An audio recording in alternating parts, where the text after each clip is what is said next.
Lena Boyle had flour on her hands, a coffee stain on her apron that wouldn't come out no matter how many times she'd scrubbed it, and exactly 11 minutes left on her lunch break, which she was spending crouched behind the supply shelf in the Hargrove Hotel's back corridor, eating a granola bar she'd bought from the vending machine on the 3rd floor, 'cause the staff cafeteria closed early on Thursdays. She was 26 years old. She weighed 263 pounds. She knew both of these things because the world had a way of reminding her of them constantly and without apology. She'd been working housekeeping at the Hargrove for 3 years. It wasn't glamorous. It wasn't even close to glamorous. It was sore knees and chemical burns from the bathroom cleaner, and guests who left their rooms like crime scenes and never once looked her in the eye when she pushed the cart past them in the hallway. The work paid rent on her apartment in Glendale, and that was what mattered. Lena was pragmatic about most things. She'd had to be.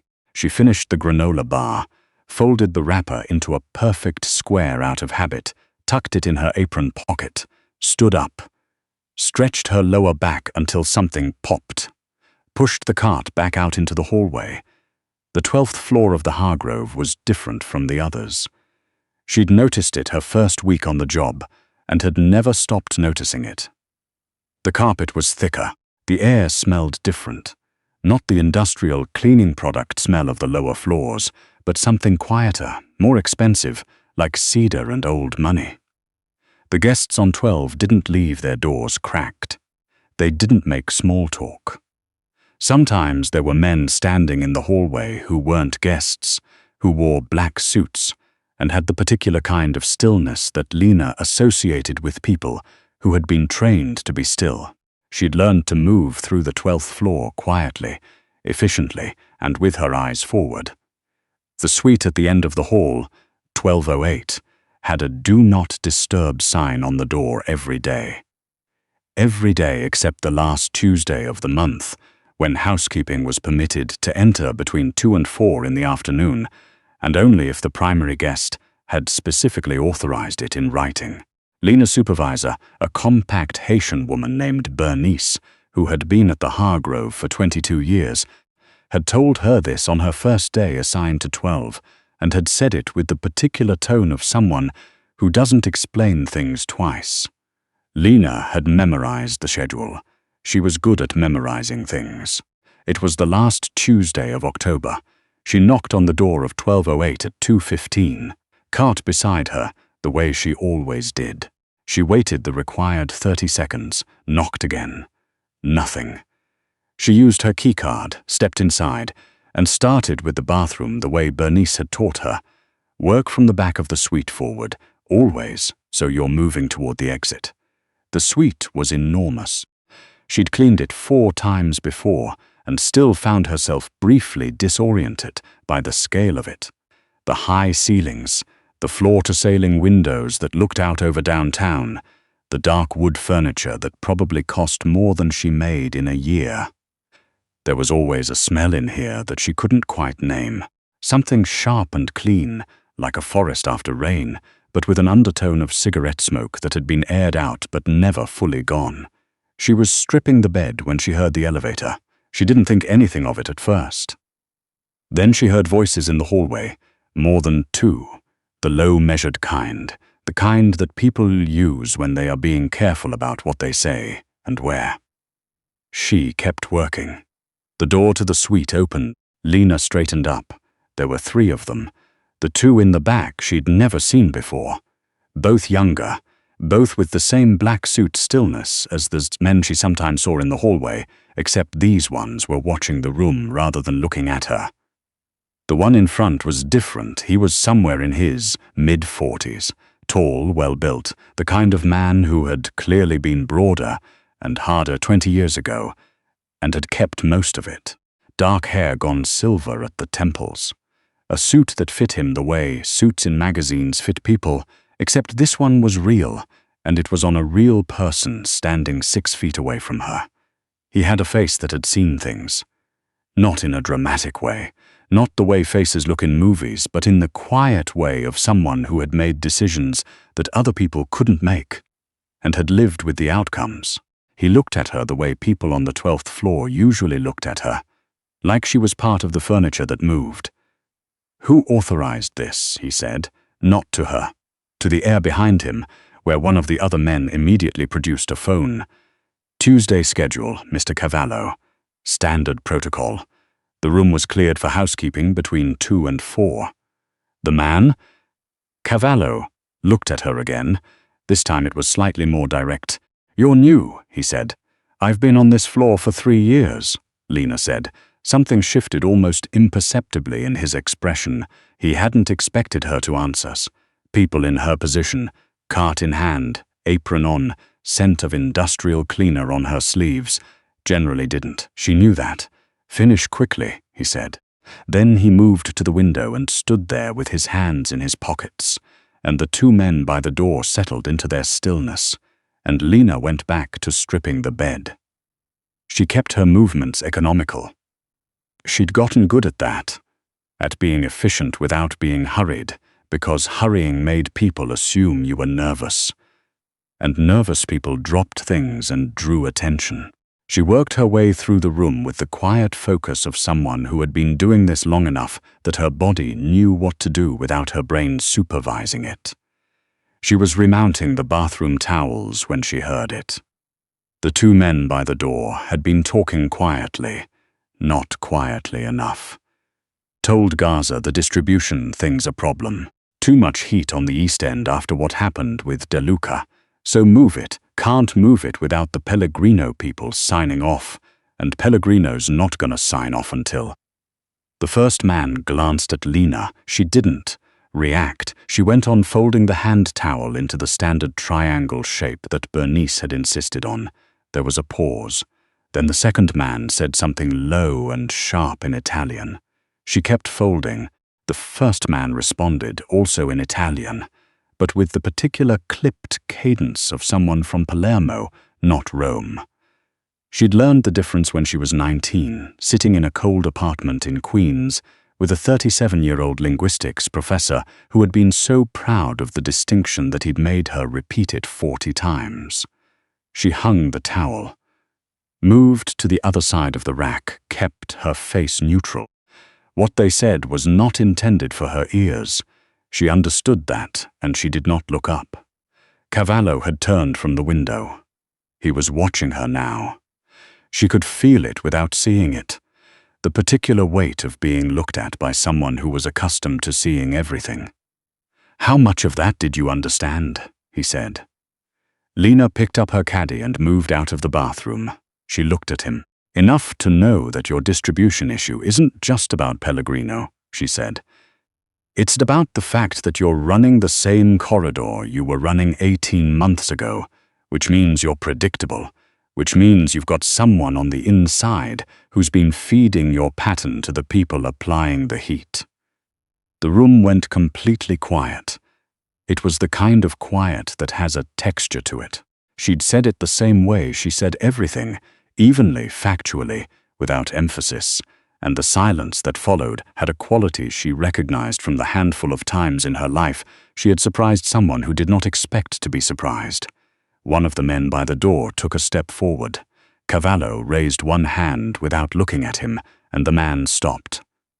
"Who are you?" Cavallo said. "I clean your room," Lena said. "I'm going to go get the fresh sheets from the cart and finish making up the bed, and then I'm going to be done, and you can have your afternoon back." She moved to the door, went to the cart. She could hear the quiet ongoing in the room behind her, the particular held-breath quality of men choosing what to say next. She went back in, shook out the sheet the way Bernice had taught her, started with the far corner. Cavallo watched her from across the room. The 2 men had reorganized themselves closer to him now, the unconscious geometry of people who protect someone repositioning around a perceived variable. "You speak Italian," he said. "Sicilian dialect." "Some," she said. "Where did you learn it?" She worked the sheet under the mattress corner. "Move to the next one. I was a linguistics student, she said. Before this. He said it without inflection, but there was something in it, not cruelty exactly, but the blunt acknowledgement that he was looking at her, and at the cart, and at the Hargrove uniform, and was calculating what the distance between those two facts meant. She'd heard that particular silence her whole life. The one that said, "You were supposed to be something, and you ended up here." She'd stopped flinching at it a long time ago. "I didn't finish," she said. "That's a different story." She smoothed the sheet, reached for the pillowcase. "What's your name?" "Boyle." "Lena Boyle. How long have you been at the Hargrove?" 3 years on 12, 2 years before that on 9 and 10. He was quiet for a moment. Then, "You overheard a private conversation." "I was in the room first," she said. "You walked in on me." One of the men that might have been almost a laugh but caught itself before it arrived. Cavallo's expression didn't change. But something behind it did. Something she couldn't have named but felt the shift of the way you feel a change in air pressure before a storm. "Most people in your position," he said, "would pretend they hadn't heard anything." "I was pretending," she said. "You asked." She finished the pillowcase, picked up the second one. She could feel her own heartbeat, which was faster than usual but not as fast as it could have been. There was a version of this conversation that ended badly. She knew that. She wasn't so far removed from the reality of who this man was and what the two men by the door were, for that she didn't understand what the stakes were. She'd grown up in a neighborhood in South Baltimore where she'd learned early what it meant when men like this came into a room. But she'd also learned something else in that neighborhood, which was that flinching was the worst thing you could do, because the people who saw it knew exactly what it meant, and they filed it away. She didn't flinch. She made the second pillow and set it at the head of the bed with precise squareness and stepped back to look at it. "Bed's done," she said. "I need to do the floors and then I'll be out." "Leave the floors," Cavallo said. She looked at him. "Leave the floors and sit down for a moment," he said. "Please." The please was extraordinary. She could tell from the slight adjustment in posture of both men by the door that they found it extraordinary too.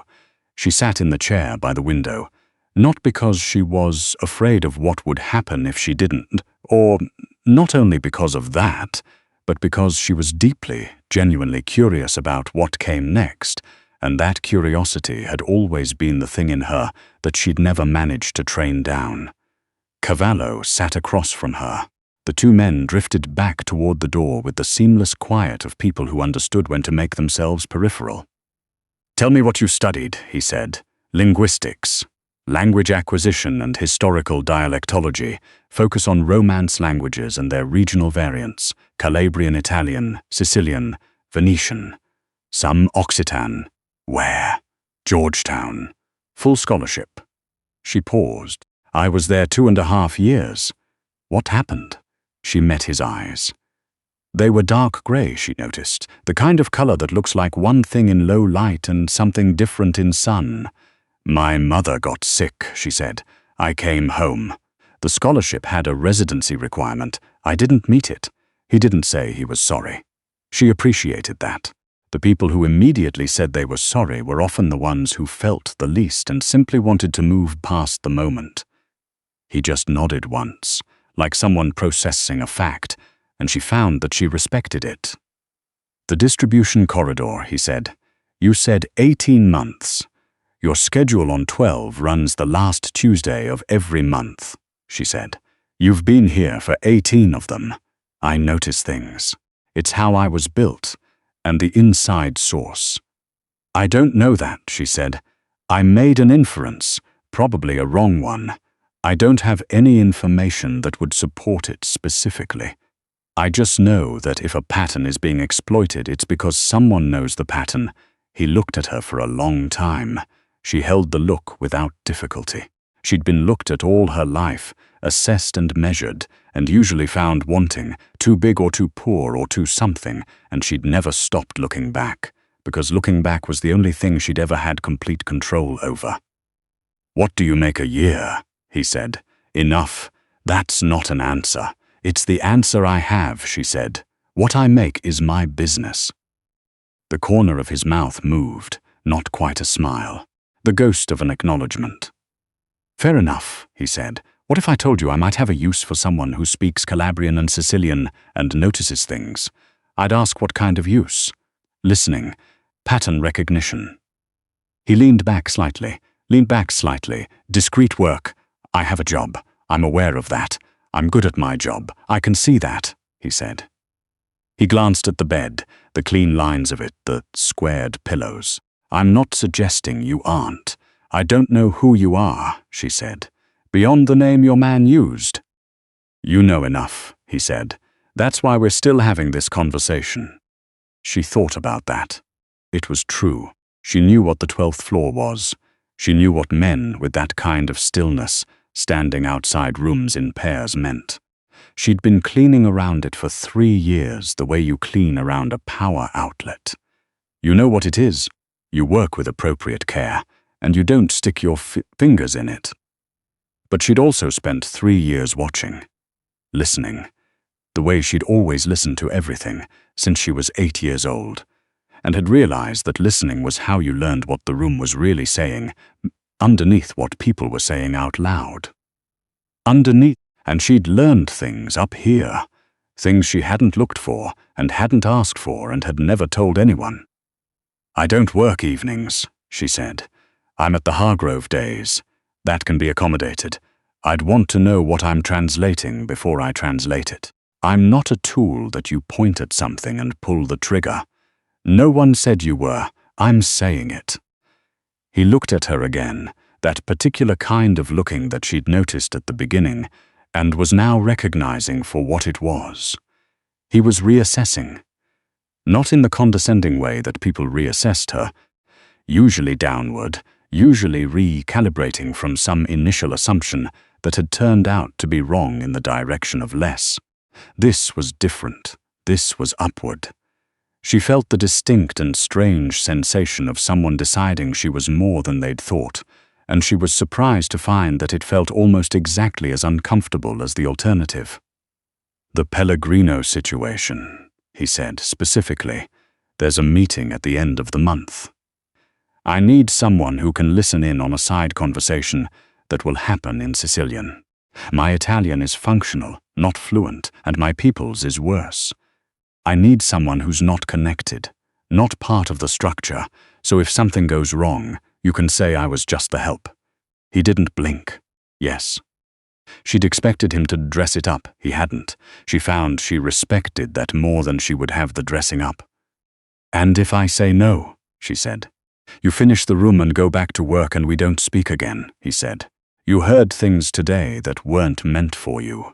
If you're the kind of person I think you are, and go no further, you're very confident about what kind of person I am," she said. "You met me 15 minutes ago." "I've been coming to this room for 18 months, he said. "You've cleaned it 8 times. He paused. "You left the soap dispenser refilled, and the reading light aimed at the chair by the window. No other housekeeper has done that.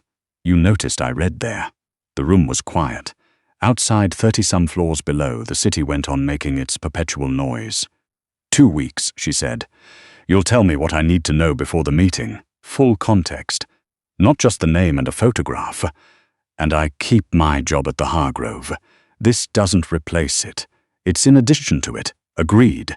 And I'm not carrying anything. Not a weapon. Not a recording device. Not anything I'm handed at the last minute and don't understand." Agreed. She stood up, straightened her apron. "I need to finish the floors," she said. "Bernice checks." He stood as well, a reflex, she thought, or something close to one. Old-fashioned, she got the mop from the cart, started at the back of the suite.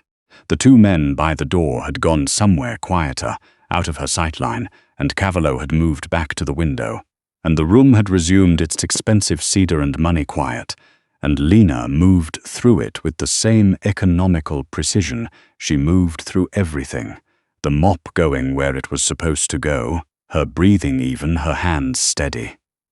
She had exactly 6 minutes to finish before her break was over. She finished in 5. She pushed the cart back toward the elevator without looking back. She pressed the button, waited. The elevator arrived with a soft chime. She stepped in. The doors closed. She stood in the reflective steel of the elevator and looked at her own face. The flour still on her hands, the stain on the apron, the hair that had come loose from its bun sometime in the last hour. And she stood there for 2 full seconds just breathing. Then the elevator opened on the 8th floor where Bernice was waiting with a clipboard and an expression that communicated clearly that Lena was 4 minutes later than she was supposed to be. And Lena stepped out and said, "The suite ran long, the turnover was more than usual," and Bernice made a note, and they moved on to the rest of the afternoon. She didn't sleep well that night. She lay in her apartment in Glendale, with the city noise coming through the window.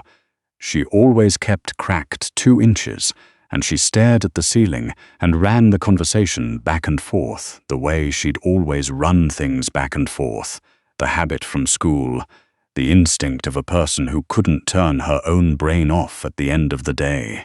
She thought about the scholarship and the linguistics lab at Georgetown, and the cold apartment in Queens, and her mother's face in the hospital, that last winter and the sound of the Italian in the suite.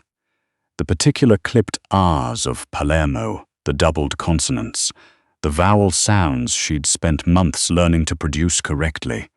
She thought about the reading light. The soap dispenser.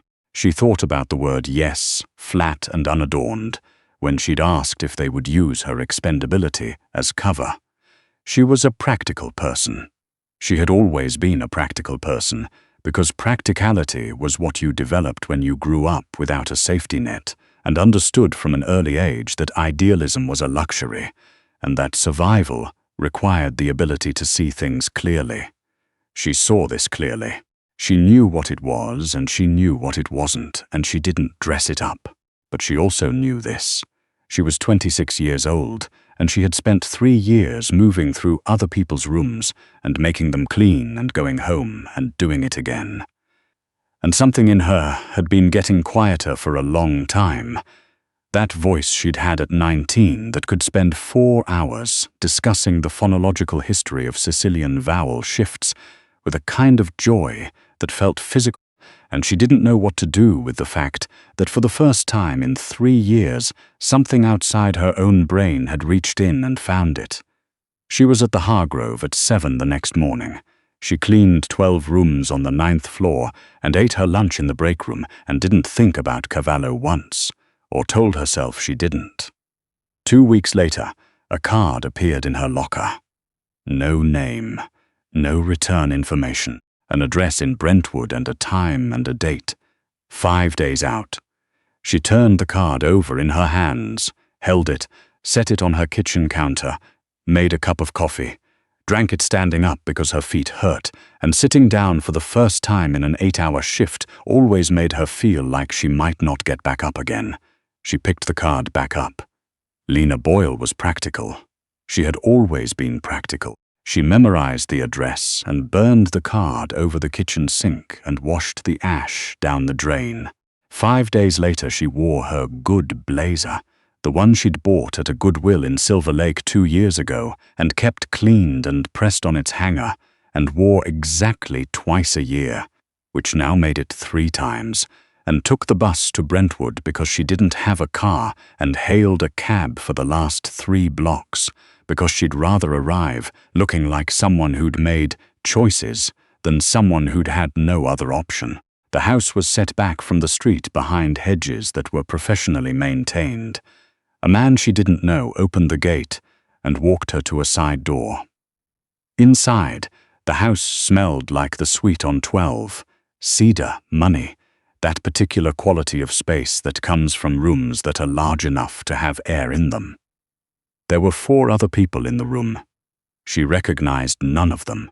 Cavallo was there, standing near the window again, and she thought with distant amusement that he was a man who defaulted to windows, who needed to see out.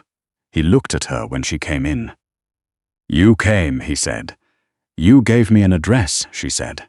I don't ignore things. One of the four other people, a man in his 50s with silver hair and a suit that was slightly less expensive than Cavallo's, looked at her with an expression she recognized at once. The up and down, the assessment. She was used to it from everywhere, but there was a specific flavor of it in rooms like this one, from men like this one, the quick calculation of size and occupation, and the automatic placing of a person in the category that those things implied. She met his eyes and held them until he looked away. Cavallo had seen it. He said nothing, but she caught the smallest adjustment in his posture, a squaring, almost. And then he moved to the center of the room, and the briefing began.